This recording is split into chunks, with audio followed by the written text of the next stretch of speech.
Namoz o'qigan ham o'qimagan ham bir xil yuraveradi dunyoda. Ro'za tutgan tutmagan bir xil nafas olib yuraveradi. Endi-chi, endi ham bir xil bo'lardi ahvol. Keyin ikkisi ham qabrga qo'yiladi. Endi nima boshlanadi bu yerda? Abadiy hayotning muqaddimasi. Mana bu yerda ularning holida barobar bo'lmaydi. Ikkalasi qabrga qo'yiladi. Qabrda ruhi tanasi kirgizildi, ikkalasini ham o'tkazib qo'yadi malaika.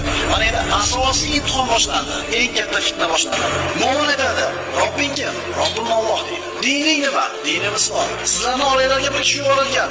U kishi haqida nima deysan? U kishi aytadi: "U zot Muhammad sallallohu alayhi vasallam, Allohning rasuli, u kishiga iymon keltirdim" deydi. Malaikalar aytar ekan. Shunday deyishini biz bilardik. Ular bilishadi. Chunki shu kalimani taqozosi bilan yashagan. Endi buni muqobilida kofirga keladi bu ikkita farishta. So'raydi: "Robbing kim? Dining nima? Sizlarni oranglarga yuborilgan odam haqida nima deysan?" U: "Ha, bilmayman" deydi. "Robbing kim?" "Ha, bilmayman." Odamlar nima desa shuni deydi. "Dining nima?" "Ha, bilmayman." U haq degani qo'rqayotganligini belgisi.